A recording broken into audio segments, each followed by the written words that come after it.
Oh wow, looks like Gray wasn't able to use his iced shell. And you're telling me Natsu was the one who stopped him?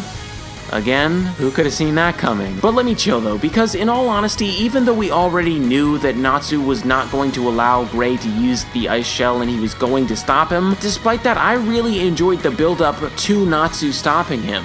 I loved the struggle between Gray and Zeref, because Zeref realized that he was actually going to be stopped from completing his plan, whatever it is. So he started turning up his power to try and defend himself from the iced shell, but it wasn't working. And then you have Natsu come in there and stop Gray, and then he has like this little heartfelt speech or whatever. I didn't care for it. I thought it was dumb that Gray was like, I don't deserve to be in the guild, I almost killed you. He was END, dude. You had no idea what he was gonna do. He could have killed anybody. He almost killed the Maria. Alright, so don't feel too bad about yourself, Gray. Natsu, you really shouldn't feel bad about yourself either because you thought Lucy was dead. So, listen, neither of you are at fault here. Just move on with your lives. But now it's time to move on to Zeref versus Natsu, the rematch that we have all been waiting for. And the first fight blew me away, bro. I thought it was amazing. It was my favorite Fairy Tail episode for a long time before others came along and knocked that one from the #1 spot. So I had high hopes coming into this fight, and yeah, even though I found it a little bit entertaining, the animation just wasn't up to par for me. Although in the next episode where the fight continues, it looks like the animation has gotten 10 times better, so I'm gonna reserve my opinions on which fight I think is better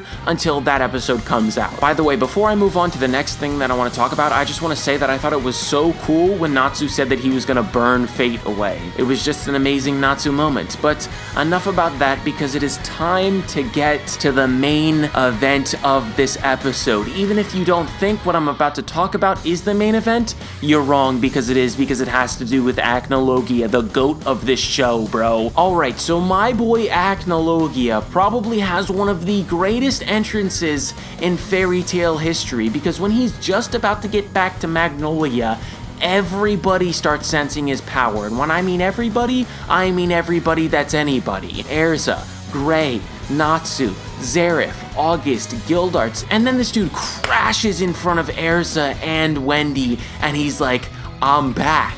That's not actually what he says, I'm paraphrasing here, but it's basically along those lines. But when he crash lands, he actually crash lands with his back turned to Erza and Wendy. And when this dude gets up off the ground and he's standing there, I'm like, Erza, Wendy, you better be so silent, because Wendy, you're a dragon slayer, which means you're fair game. He is gonna kill you if he gets his hands on you. And then this dude Acnologia turns around, bro, and I'm like, well, I guess you guys had a good run. Now he set his sights on you and you're gonna die. But he actually walks past Erza and Wendy because he sees Irene's body on the ground. And I'm like, oh, what is he gonna do? Is he gonna like eat her to obtain her power or whatever? But no, this man Acnologia says, so I guess you're my mother because you created all the dragon slayers and they're in the people that turn into dragons.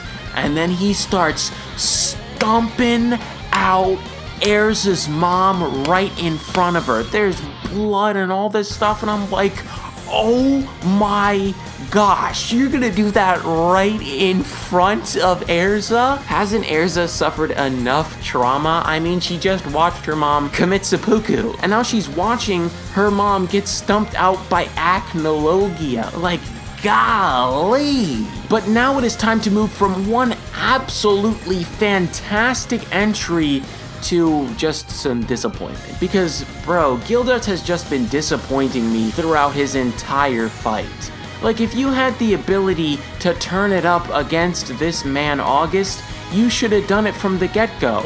And don't tell me that you can't do that because I see you popping off in the next episode preview. You let Kana use fairy glitter for absolutely no reason. She didn't do anything to August, but yet you let her do it. Just a waste of magic power. But anyways, that really is going to do it for this video. I hope that you all enjoyed. If you did, make sure to like, comment, and subscribe, and I will see you all in the next one. Peace out, everybody.